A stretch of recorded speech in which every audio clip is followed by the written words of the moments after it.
Afghanistan, Kandahar Province, 2009. Nurse Lieutenant Emma Price held a dying soldier's hand as mortars fell around the field hospital. She was 24 years old, and she'd already seen more death than most people see in a lifetime.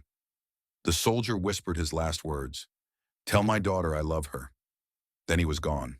Emma made a promise that night. She would save every life she could, no matter what it cost her. 14 years later, that promise was killing her. Emma walked out of Memorial Hospital in Boston at 11 p.m. 16-hour shift. Double shift, actually. They were short-staffed, again. Her feet screamed. Her back ached. She hadn't eaten since 6 a.m., 17 hours ago.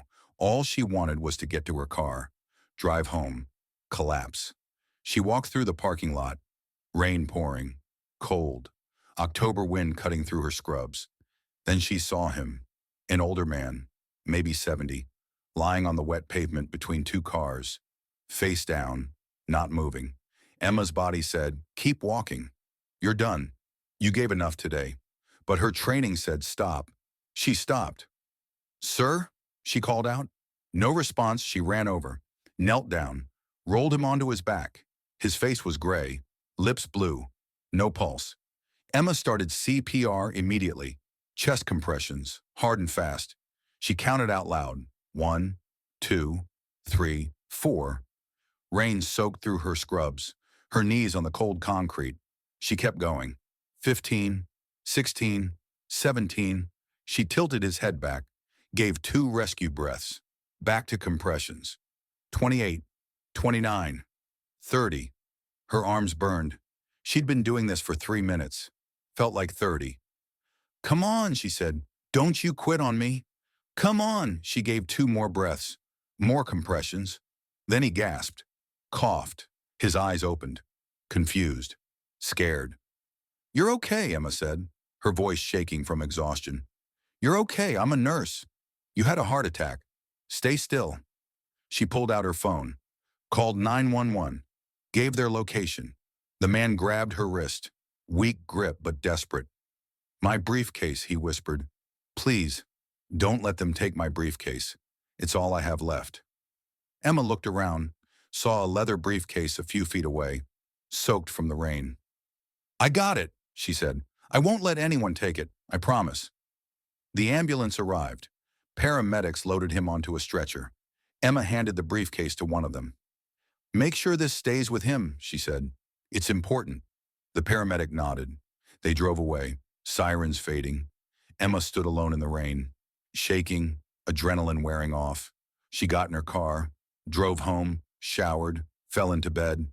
She didn't think about the old man again. She'd saved a life. That's what she did. Just another Tuesday.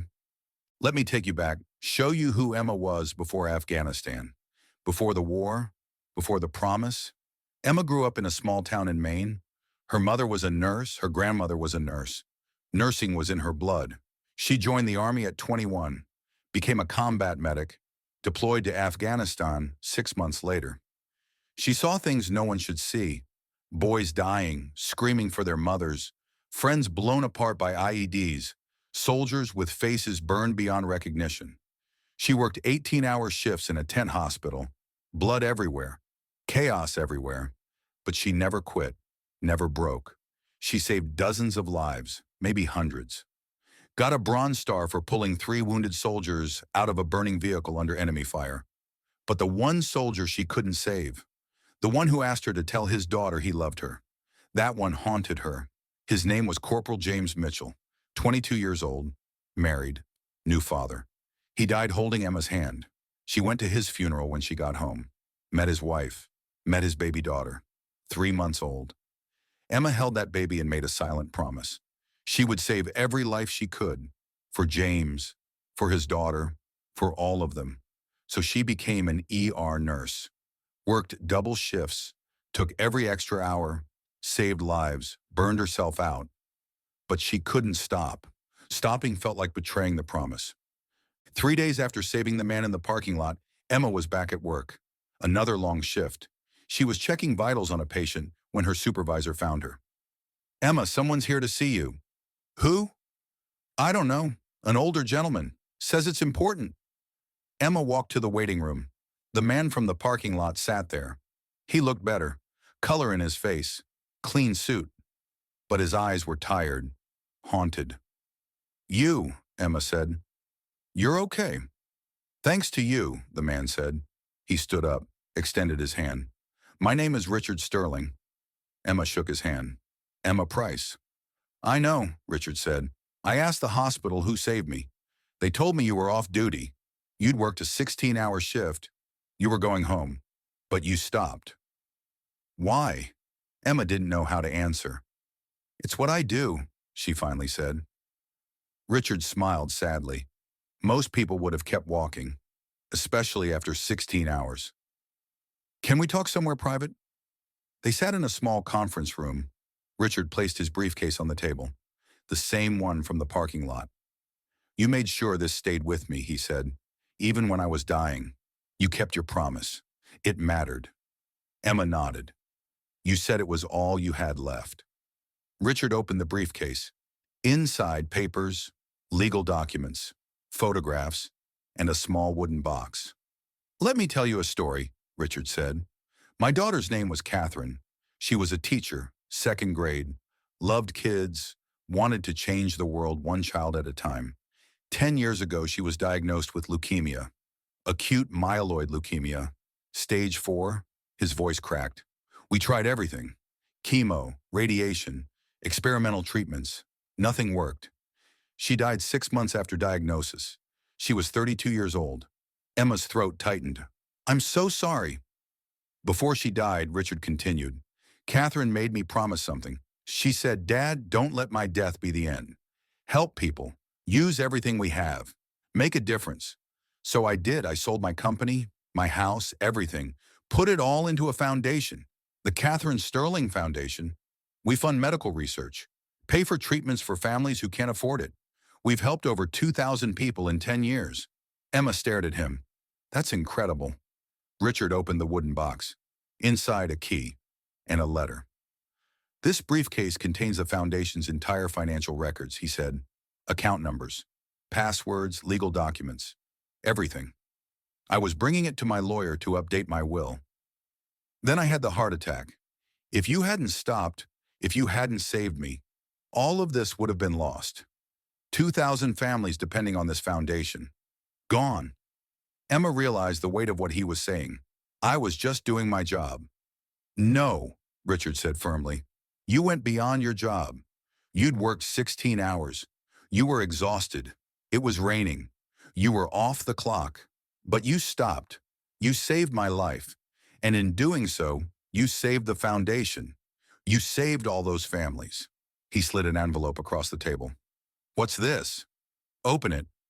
Emma opened it. Inside a check. $50,000. Emma's hand started shaking.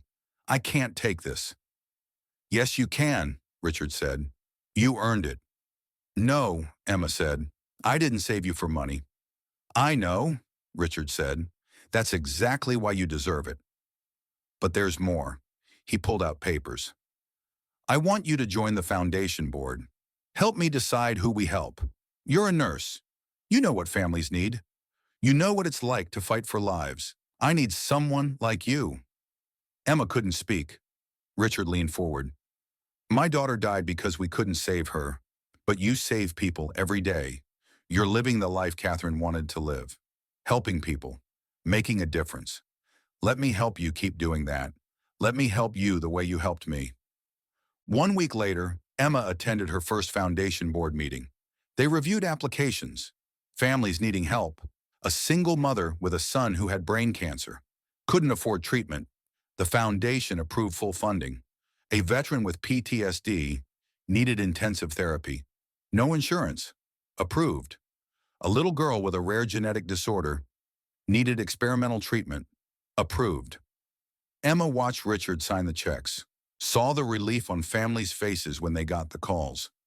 This is what Catherine wanted, Richard told her, to turn tragedy into hope. After the meeting, Richard pulled Emma aside. There's something else, he said. He showed her a photo, Catherine in her classroom, surrounded by smiling kids. She looks happy, Emma said. She was, Richard said. You remind me of her, the same heart, the same drive to help people. Emma's eyes filled with tears. I lost someone too, she said. In Afghanistan, a soldier. He asked me to tell his daughter he loved her. I went to his funeral, held his baby girl, promised I'd save every life I could. That's why I can't stop working. Can't slow down. If I stop, I'm breaking the promise. Richard put his hand on her shoulder.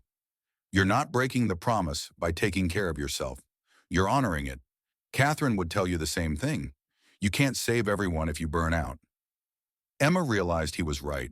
She'd been running on empty for 14 years, destroying herself to keep a promise. But maybe the promise wasn't about saving everyone.